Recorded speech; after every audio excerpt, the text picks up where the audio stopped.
or the gospel constantly dominates and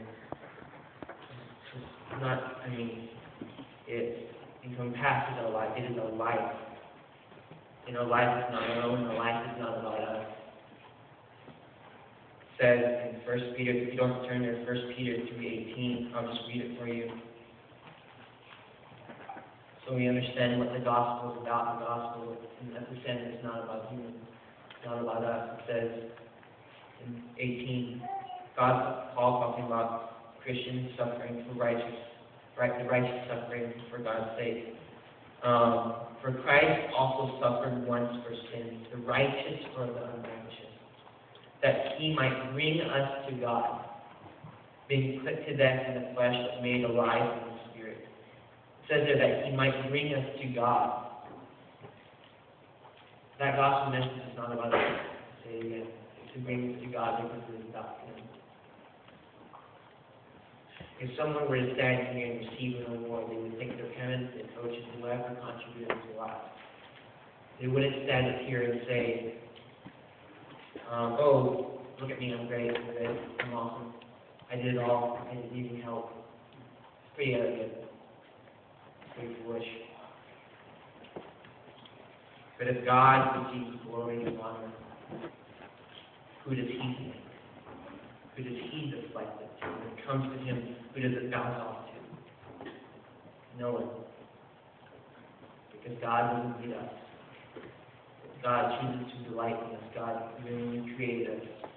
He loves us, and it's not an easy type of love. It's not a love that, oh my gosh, these people are messing up. I am not lost and know what to do. God didn't need to send his son on the cross. He didn't need to do that. It says in Romans, I'm trying to remember, it says in Romans, I'm in chapter 5 now, chapter 5 verse 6. So while we were still weak, at the right time, Christ died for the ungodly.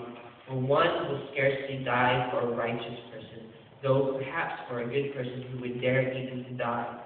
But God shows his love for us, that while we were still sinners, Christ died for us. And it talks about in chapter 5, it talks about how through Adam, through his disobedience, death came. Sin not only affects our souls, but it affects our standing before God. It affects us physically. We're going to die. But it says, through one man's obedience in chapter 5, all, as I can find it real quick, it says in verse 18, therefore, as one trespass led to condemnation for all men, so one act of righteousness leads to justification and life for all men, justification declared not guilty. That's what that means. Through one man's obedience. And chapter 6 is about, so do we just do what we want since now we're taken care of? Paul, in his letter to us and to Romans, says no. How can you who are alive act as if you're dead? The Bible talks about our love for God. We obey his commands because we love him, not because he didn't say we obey his commands because we can think we can gain some righteous standing. Look at me now, I am doing well. No. Out of love for God and out of love for my neighbor.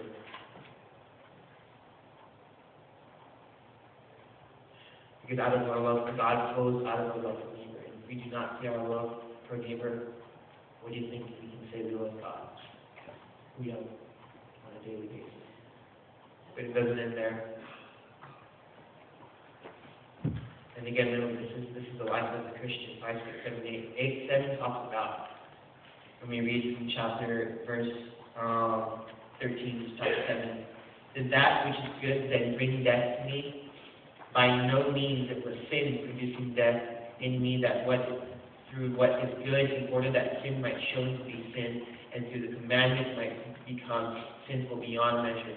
We know that the law is spiritual, but I am of the flesh, so under sin. For I do not understand my own actions.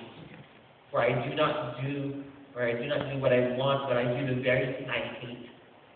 Now if I do what I do not want, I agree with the law that it is good. So now it is no longer I who do it, but sin that dwells within me. For I know that nothing good dwells in me, that is, in my flesh. For For I have the desire to do what is right, but not the ability to carry it out. For I do not do the good I want, but the evil I do not want is what I keep on doing. Now if I do what I do not want, it is no longer I who do it, but sin that dwells within me. Paul is not talking about being a victim of sin. He's not as if we are victims. He's saying that is our nature. That is who we are. We've fallen and broken and rebellious. As Christians, we struggle with that. We struggle with sin. And it's complex, it is difficult, it is mysterious, it's confusing, and God understands all these things we don't. So our depravity, our sin is like a pit that is so deep that we can never get out of it. But even if we figured a way we could, we wouldn't want to. We'd love to sit in it. We love it. And it is our heart without Christ. We love it. I want to have my own way every day. Be honest with yourself. I have to do it. But chapter 8 says, continues, there is now therefore no condemnation for those who are in Christ Jesus. And it continues on, it's about life in the Spirit.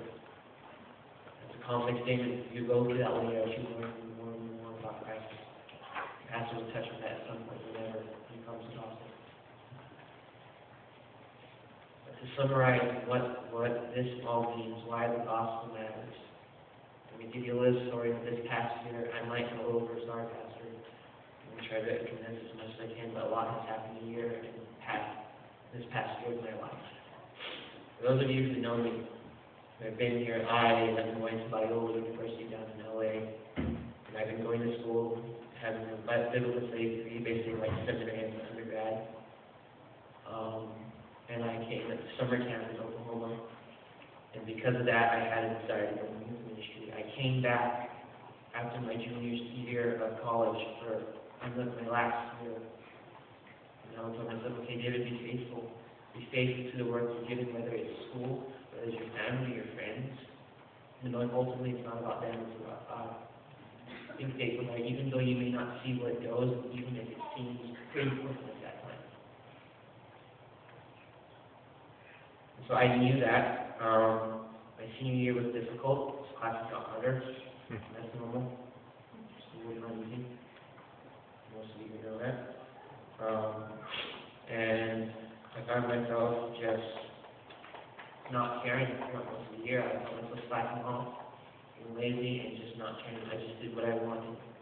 There were days I did not feel worthy to be used by God, and days that I did. And I thought I had it all together. If God used me when I felt like I had to get it together, and He also used me when I felt like I didn't have it together to save my friends. But ultimately, at the end of the day, it doesn't depend on me. Yet I work for you. And it's all about me. It depends on me at the end of the day.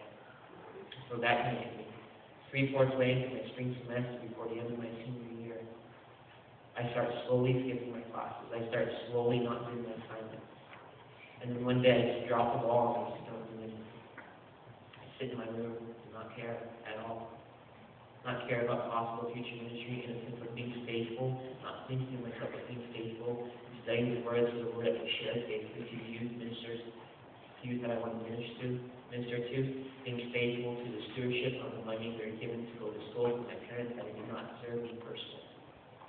It was not given to me at all. I mean, it was given, but it was not deserved of me. And I knew that. My friends gave me tough love, the love that is from Christ. They said, David, don't just think about yourself. You know it's hard. You know it's daily faithfulness. You know it's not always some epic adventure. Some days it knows to the grind, some repetitive, mundane daily faithfulness. That's what God calls it. Little quick tangent. God called me to open that door for the rest of my life, and that was my purpose. Because that God gives us that person that He is the most fulfilling thing in life, but it's not about me being fulfilled, but it is about Him. That is being faithful right there. Obviously, life is a little bit complex than that. And so, I meditated and sat in these couple of chapters and think like, well, Lord, what's going on? I don't care. I don't love you. I know I don't love my neighbor. I don't care right now. And God said, okay, let's stop there. Let's stop there.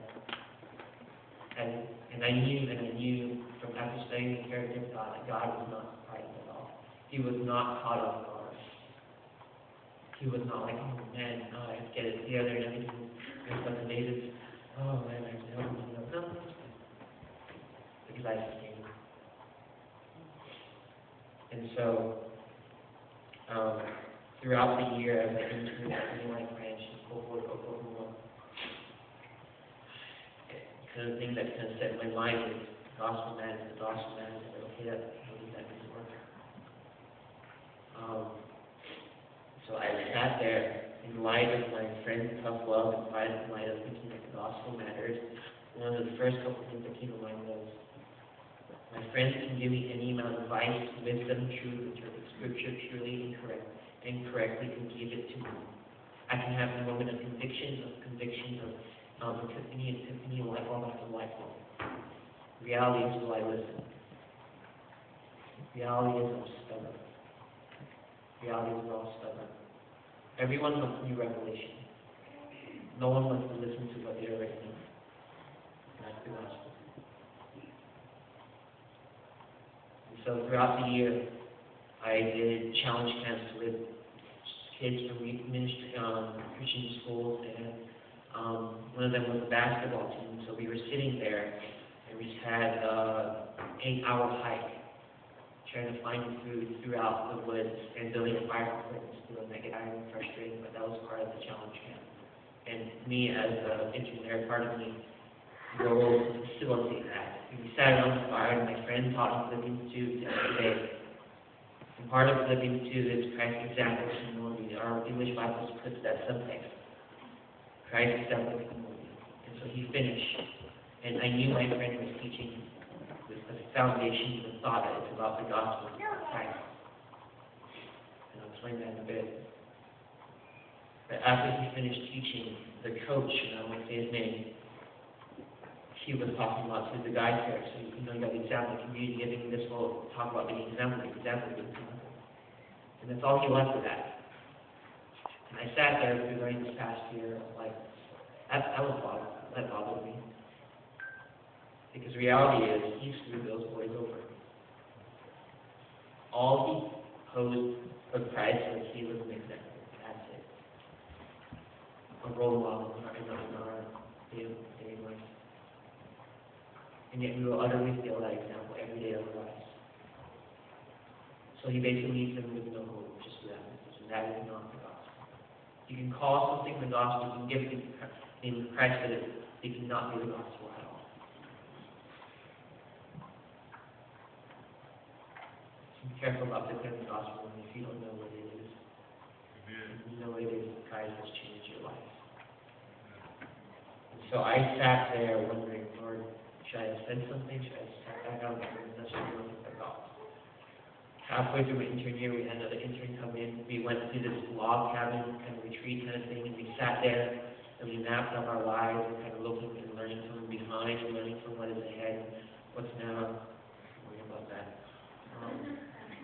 That was my time with I said I'd go over. Sorry. And so we were there sitting there mapping out our lives, and I volunteered to go first and I talked about it. This was the time of mourning. And then at the end, it became a time of raw, open confession. I went first, but I didn't know it was going to be a time of raw, open confession. I just fell back to in my life, and I went on. Everyone after me talked, and it was a time of raw, open confession. It was vulnerable, it was broken, and there was need of compassion and mercy from God himself there.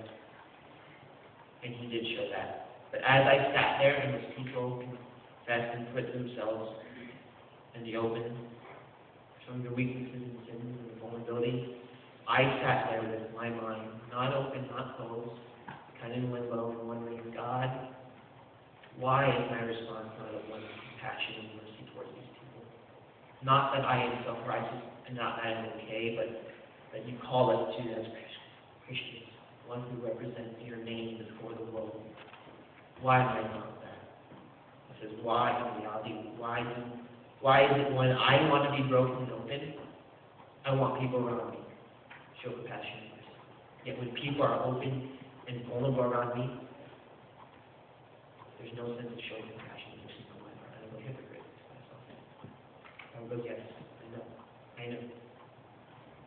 And yet, this is where the gospel takes me. He goes, this is why the gospel matters. Because I love them first, and I always will. You may fail, I do.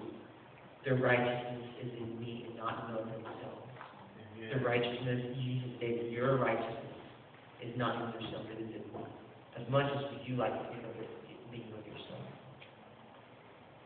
Amen. Amen. And so, you can have story after that of just seeing your weakness, seeing your sin, seeing your need for Christ. And that's why the gospel matters, because He sustains us. We are justified, we're not guilty of sin, but also we are sustained in a daily walk. Because like in chapter 7 it says, we will struggle. It's not like Christ let me go in and says, okay, now do good works. Yes, do good works. But don't think for a second that you're unknown and that sustains you now. Example, Pastor Frank would tell me because that I had some sin in my life and I just flee from it. Literally, it was standing right here and I need to run the opposite direction so it no longer tempts me.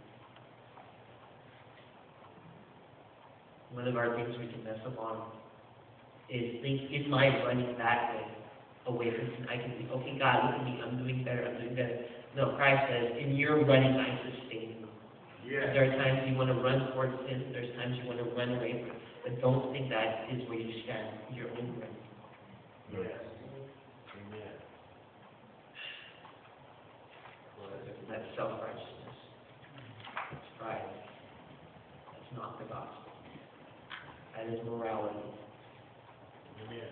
God calls us today out of love for Him and neighbor, not because He says we can do something out of it. I'll end with that. There's a lot more I can say.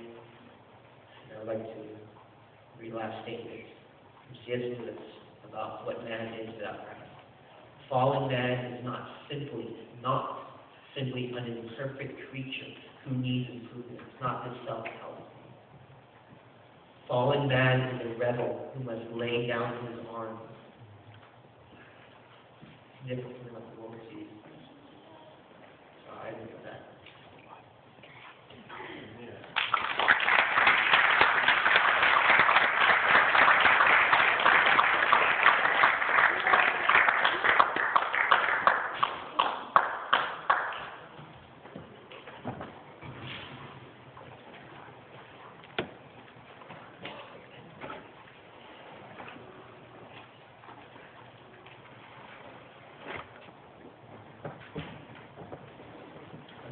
David, and we'll